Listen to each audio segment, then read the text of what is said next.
So recently on the channel, I talked about the Nintendo Switch 2 thus far, kind of my 2025 summary, the first 6+ months or so of the system, and went over some of the things I liked and some of the things that were a bit questionable. If you haven't watched that video, I suggest you go check it out after watching this video, but there's definitely been something that I have noticed with the Switch 2, and it's something that I have talked about in previous videos on the channel. And it kind of goes back to the two Nintendo Directs that we've had.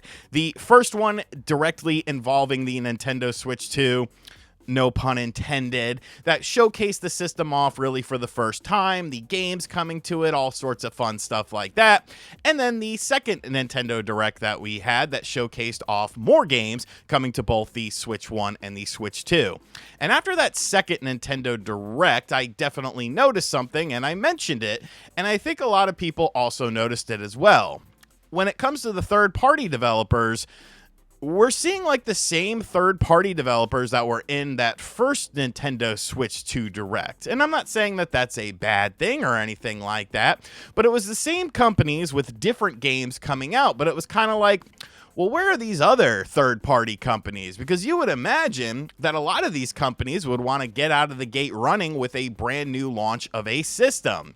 And then we had to go back and think about that Insider Gaming report that came out that allegedly talked about a tier system when it came to Nintendo Switch 2 dev kits. There was going to be like the first wave that was like preferred partners, there was going to be a second wave, and then there was going to be a third wave where it was going to get much easier. And a lot of people didn't put stock into that when it first came out, and I mean, I'll be honest with you, I didn't think much of it either. Like, I actually probably said something along the lines of, well, that makes absolutely no sense. I don't think that's what they're doing. But after that second Nintendo Direct, the narrative definitely changed with that sort of mentality, because you had the same companies, your Koei Tecmos, your Segas, and companies like that. Now, once again, I'm not saying that that's bad that those are the companies with the dev kits, but it seemed like even the dev kits that companies had was not as widespread as it should have been. I mean, we never got a Switch 2 version of that Shinobi game that came out on the Switch 1. Katamari Damacy from Bandai Namco, the recent one that just came out, only got a Switch 1 version, and that Switch 1 version was only 30 frames per second, where it was 60 frames on the other platforms. So it seemed like even partners that had it, the subsidiary studios of those partners, did not have access to the dev kits, and it was like, well, what the hell's going on here? Give these companies dev kits. Like, we obviously want a broader spectrum of third-party games, and I guess it's because, you know, there's a lot of slop on the Switch 1 eShop with your daily hentai games, Hentai Puzzler 2, Hentai Puzzler Squid Tentacle Edition, and stuff like that.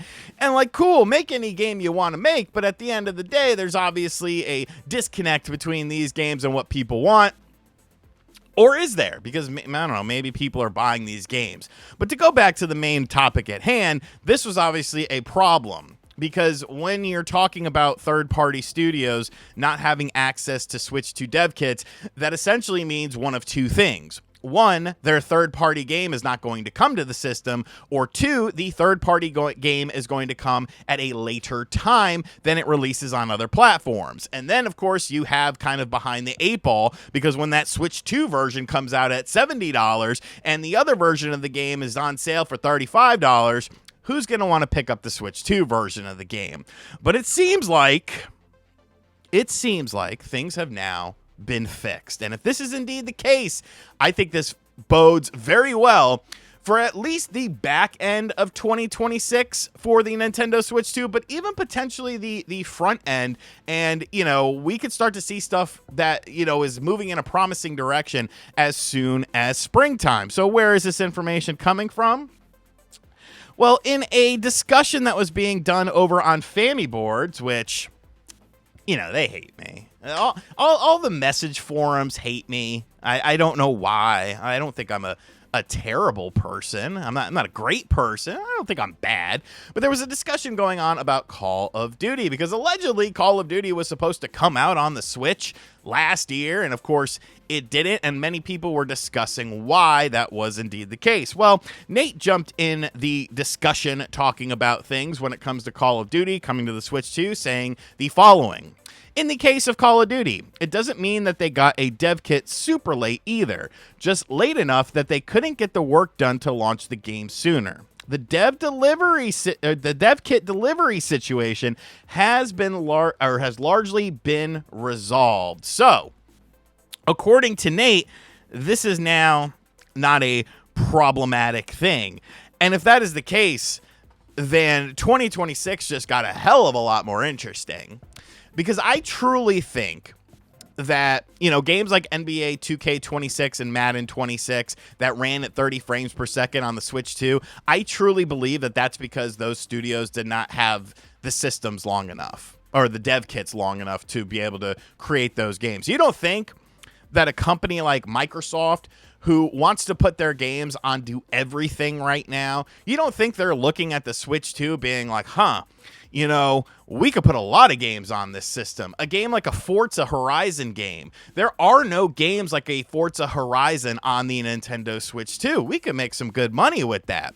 Now, of course, Microsoft has dabbled with stuff like Activision's Tony Hawk 3 and 4 on the Switch 2, which was a great port, by the way. I actually really love that game. And, of course, the upcoming Indiana Jones game. But I definitely feel like, Microsoft especially, they're going to want to flood the system with titles. And obviously, when I say flood the system, I just mean multiple releases in the year. But I think this is very important for smaller studios as well, and indie developers too, because, there's a lot of games that probably could have come out on the Switch 2 that didn't, because the developers didn't have a Switch 2 development kit. Like, of course, there's that rumor that, Nintendo was telling people, just make a Switch 1 version, and then, it releases on the Switch 2. But if you do that, you're not able to access the Switch 2's additional features. And, you run into problems with like sizing and stuff like that, and how the image is spread across when playing in handheld mode, because the system thinks that it's playing it on a Switch 1. So it stretches out the image to fit the Switch 2's larger screen, which is not a good thing. But I think this bodes very well, because honestly, this was one of the larger problems. And when you really think about it, what were some of the problems that we talked about in 2025? Obviously, pricing and stuff like that.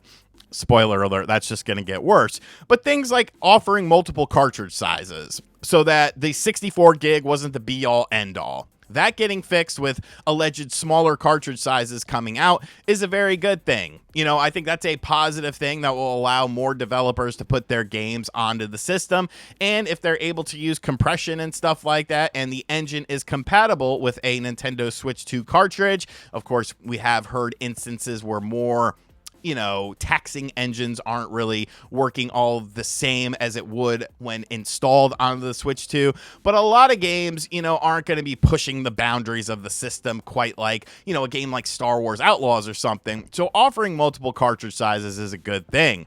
And I think having more developers having development kits, that's going to really open up doors, really open up opportunities, and you're going to see a much steadier flow of higher quality games. Because you look at, some of these indie games that have come out on the Switch 2, and there's been some good ones, but then you see that little campfire game. You remember that? They're sitting around a campfire, and everyone was like, well, how the hell did this developer get a Switch 2 dev kit? Yet there's literally third-party AAA developers who don't have a dev kit, and then you find out that the person who headed up the studio was one of the people who worked on the original Chibi Robo, and it all makes sense. It's just a boys club over there at Nintendo. Oh, we know you. You're cool with us.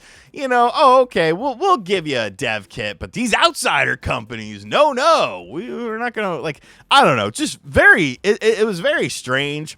This is the way, and maybe they did it because, I don't know, I really don't know why. Maybe they didn't want too many games out there, but is that really a problem? Variety is the spice of life.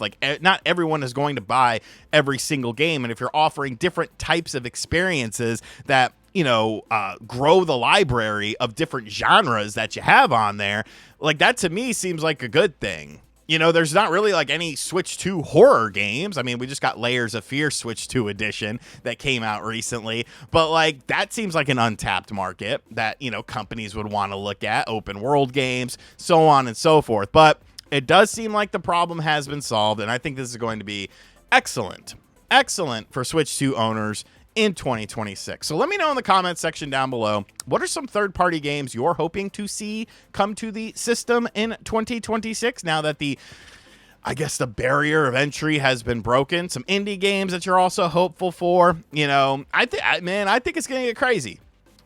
I think it's going to get crazy. Crazy in a good way. Crazy in a good way. And you might actually see a Sony game on the Switch 2 as well. Ooh, what does RGT know? What is RGT alluding to? Well, just wait and see, pal. Wait and see. And as always, guys, thank you for checking out this video. If you are new to the channel, be sure to hit that subscribe button. Be sure to like, comment, and share. Hit the bell as well. We hit 530,000 subscribers. I don't really look at the subscriber number anymore. Look at the dollar amount. But thank you guys for getting me to that number. I know I'll never be a 1 million subscriber channel or anything like that, but it's because I keep it real. The streets can't handle it. Wu-Tang! Wu-Tang! All right, later.